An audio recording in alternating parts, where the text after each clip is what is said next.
Breaking news చూస్తున్నాం. రచ్చా media breaking exclusive కథనానికి తక్షణ స్పందన లభించింది.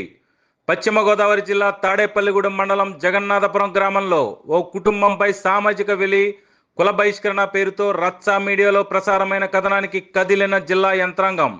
రచ్చా మీడియాలో కథనం వెలువడిన గంటల వ్యవధిలోనే జిల్లా ఉన్నతాధికారులు ఆదేశాల మేరకు పోలీస్, రెవెన్యూ, ఇంటెలిజెన్స్ తదితర అధికారులు హుటాహుటిన బాధితుల ఇంటికి తరలి వెళ్లిన వైనం. వెలి కుల బహిష్కరణ విషయంలో గ్రామంలోనూ బాధితులు, వారి చుట్టుపక్కల విచారణ చేపట్టిన అధికారులు బాధితుల దగ్గర వివరాలు సేకరించి వారి వద్ద వివరాలను, వీడియోలను రికార్డు చేసుకుని వెళ్లిన అధికారులు ప్రాథమిక విచారణ నిమిత్తం ముందుగా కింది స్థాయి అధికారులను బాధితుల వద్దకు పంపామని, తాము కూడా వెళ్లి విచారణ చేపడతామని తెలిపిన తాడేపల్లిగూడెం ఎంఆర్ఓ సునీల్, పూర్తి విచారణ అనంతరం ఈ ఘటనపై తగు చర్యలు తీసుకుంటామని తెలిపిన ఎంఆర్ఓ. కాగా ఈ ఘటనపై బాధితులకు న్యాయం జరగని పక్షంలో వారి తరపున ఆందోళనకు సిద్ధమంటున్న ప్రజా సంఘాలు.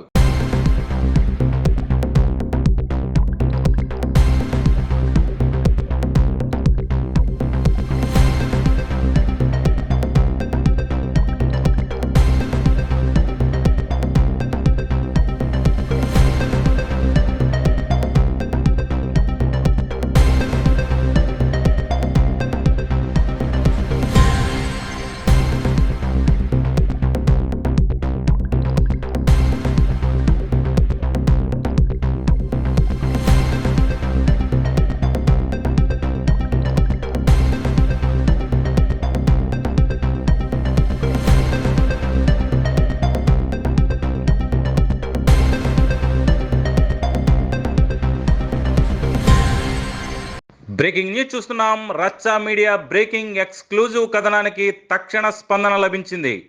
పశ్చిమ గోదావరి జిల్లా తాడేపల్లిగూడెం మండలం జగన్నాథపురం గ్రామంలో ఓ కుటుంబంపై సామాజిక వెలి కుల బహిష్కరణ పేరుతో రచ్చా మీడియాలో ప్రసారమైన కథనానికి కదిలిన జిల్లా యంత్రాంగం.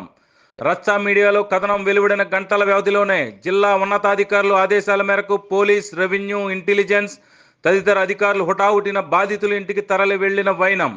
వెలి కుల బహిష్కరణ విషయంలో గ్రామంలోనూ బాధితులు, వారి చుట్టుపక్కల విచారణ చేపట్టిన అధికారులు బాధితుల దగ్గర వివరాలు సేకరించి వారి వద్ద వివరాలను, వీడియోలను రికార్డు చేసుకుని వెళ్లిన అధికారులు ప్రాథమిక విచారణ నిమిత్తం ముందుగా కింది స్థాయి అధికారులను బాధితుల వద్దకు పంపామని, తాము కూడా వెళ్లి విచారణ చేపడతామని తెలిపిన తాడేపల్లిగూడెం ఎంఆర్ఓ సునీల్, పూర్తి విచారణ అనంతరం ఈ ఘటనపై తగు చర్యలు తీసుకుంటామని తెలిపిన ఎంఆర్ఓ.